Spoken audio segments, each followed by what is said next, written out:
what happens is I break that arm, I have to, as I'm in the process of breaking, you can see my hand is in the way there, and then I hit. Okay, so I'm doing that part of the movement from Shisochin.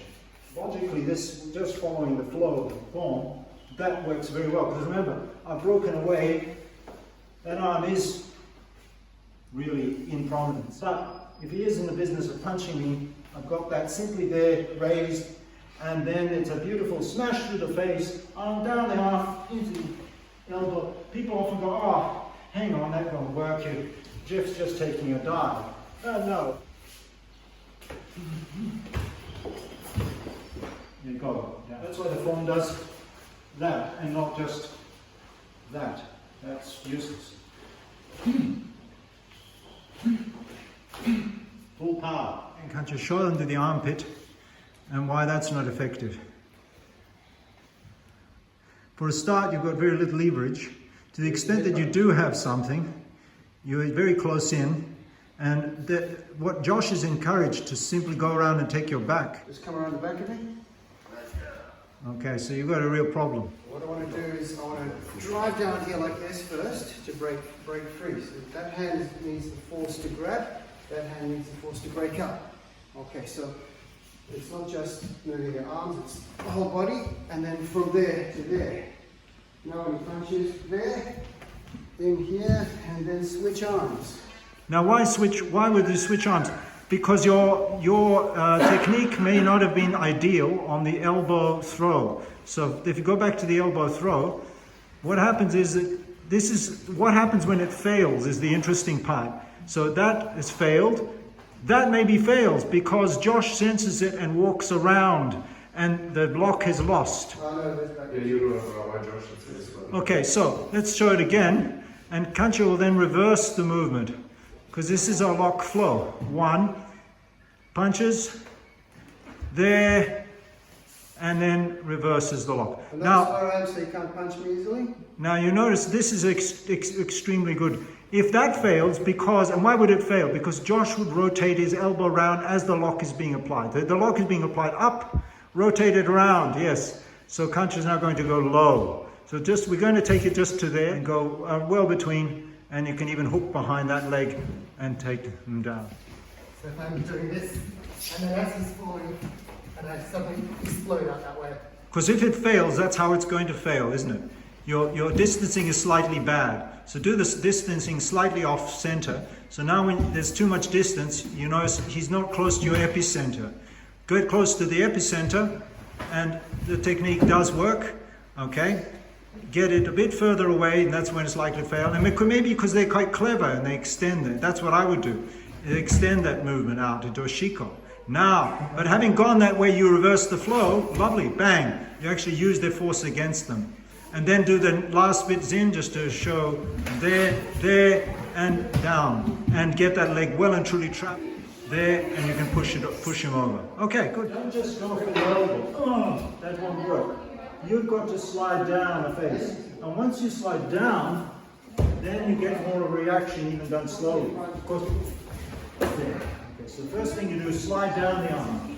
If you go straight for the elbow, you'll just get a spongy and it will bounce back. But straight down the length of the arm, there on the bicep, and there, you get the leverage factor. Okay. Second thing, when you're applying this lock, there, don't leave this leg free. Put it in there. This movement is, notice that leg straightens in the floor. So, and as you do that, you notice you get a bit of shift.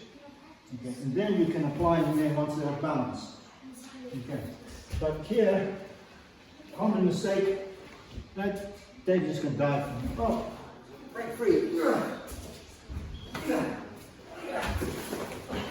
So the technique fails. Switch. And then he spins his arm to escape.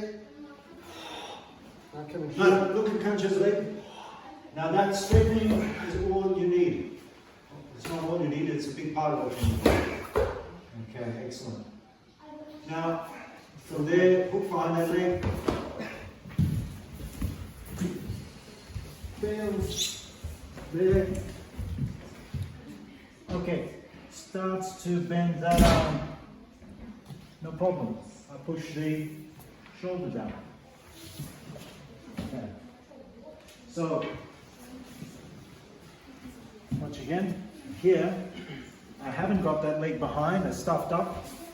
As a result, my lock is bad. So then I push on the shoulder, which we did before, and we can take the armor down anyway. So let's try again. Slowly from here, we were there, and then there. So again, you've got your shoulder working. What that is this movement, you see? So here,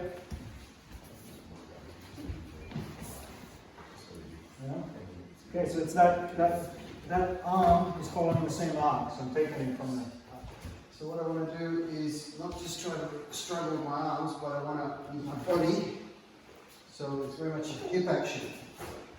And then from there I apply the lock quickly. So it's that, and I'm also thinking about that, so I'm kind of getting a bit away. But he throws the punch, I block the punch. Then from there, grind into the elbow with a bit of throwing, but he recovers very quickly. So then I switch arms and I apply that there, popping up his shoulder, which he bends. I roll around and try to catch his leg, but as he said before, he moves his leg out of the way. I move that shoulder down and I block and step right in deep. Then I apply that lock there, and when he falls on his side, which he probably will, I need to get in quick. You see how I've using both my legs to pinch his arm into place. So he doesn't want to fall on his stomach. He wants to be on his side. Ideally, he wants to roll onto his back. But I get in early, and I get him into this position here. Okay. What we also do as a variation to that is I get my I get my shoulder under his elbow, and then I would wiggle with my shoulder under the leg here to throw him this way, and then throw him down to there. So that's just another version that we used to do. You may see more videos and stuff. So it's from here, and then rather than just a normal figure four, just to make it a bit different here, I'll dive under there with my shoulder, push with my shoulder, and then go over, and you got him there, hinge, right the elbow.